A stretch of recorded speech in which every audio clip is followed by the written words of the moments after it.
This is my special stash of old teak decking for my Grand Banks 36-foot that I cut up a few years ago, and I have already pulled out a couple of pieces for seats in the houseboat. These are the two pieces I've picked, and I'm able to get the two steps, the seat over the AC closet and that long bench that's up in the top cabin, and get all those pieces out of these two. The teak is really in good shape. The plywood underneath it is kind of marginal. This deck still has the ribs on the back of it, a lot of ribs. So what I did was cut it up with the skill saw into short pieces and then bust them all off with a hammer and a chisel. And now I'll take the grinder and I'm going to cut off all those nails. So I have a nice flat piece of material to work with. American Enterprise Institute, just in terms of the messaging campaign, we're talking about splashing up millions of dollars, whether it is being paid to lobbying firms.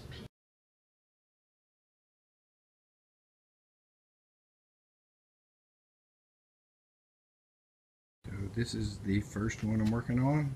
I've got all the joints routed and sawn out, and I've got a patch plywood glued on the back to just keep it stable until it's installed. It doesn't have to be as strong as it did when it was a deck on the exterior. Now it's basically just for looks on the inside.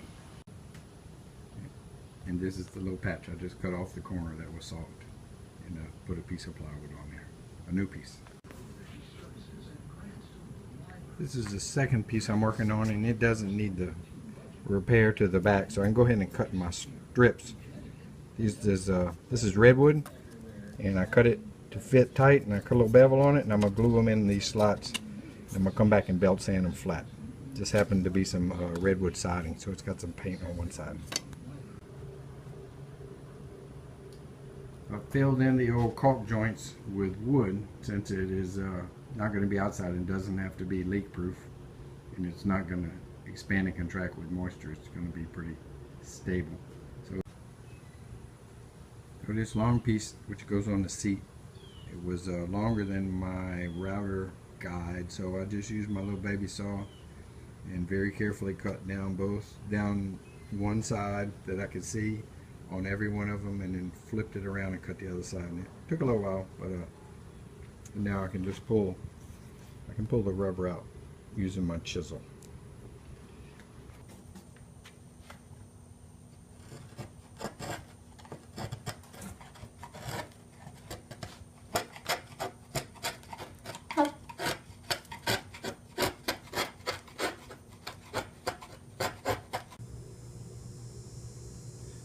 So now the strips are glued in, and the glue is still wet, and I put the belt sander on there with a coarse grit to fill up the cracks with the sawdust to stick to the wet glue.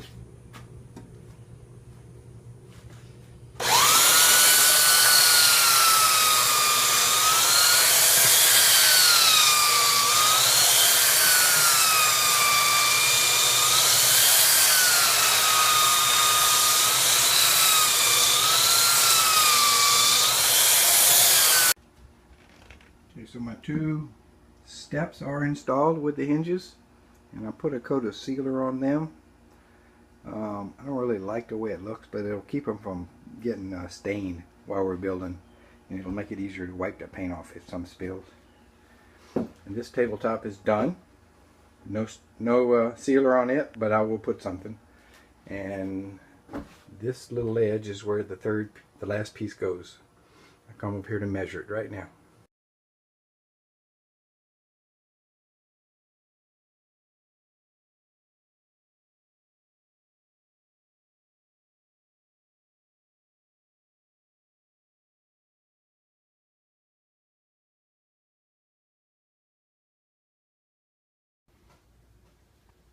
So I'm down in the front cabin, and there was a countertop here with ceramic tile on it. I don't know if we have a before picture, but at one time there was a sink because there's plumbing under it. So I picked up a sink at a thrift marine store kind of deal, and it doesn't fit. it doesn't fit the original, so I operated on it, made it bigger. So this is the plan. I'm going to make the top bigger, rounded in the front. I'm going to cut some round trim to hide the sink. And I'm going to make it out of a pretty piece of wood, or glued together wood. And so we can have a sink up here. At least you can get up in the morning and brush your teeth. So I had a nice board longleaf pine or heart pine or whatever it's called. And I cut it up and glued it together for the sink top. I'm going to cut the top out of that wood. And I glued this chunk of real soft pine together, and I will saw the front curve, the apron, out of this material when the glue dries.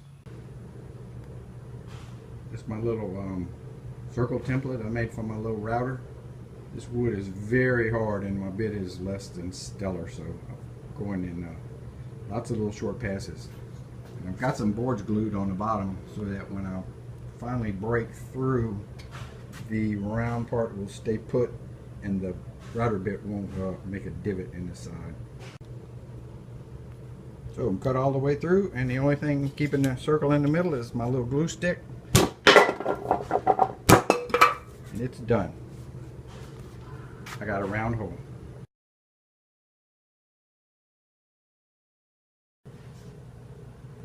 So out of that chunk of soft white pine I glued together, I saw this on the bandsaw. This is like a front apron.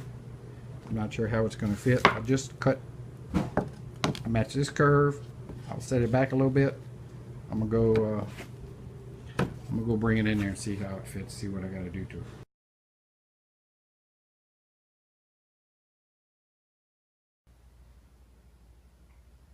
So I've got the little front apron installed and a coat of primer on it, and dang, it looks better than I thought it would. It's kind of nice. Plus we cleaned up down here and primed all our joints, so this is coming together.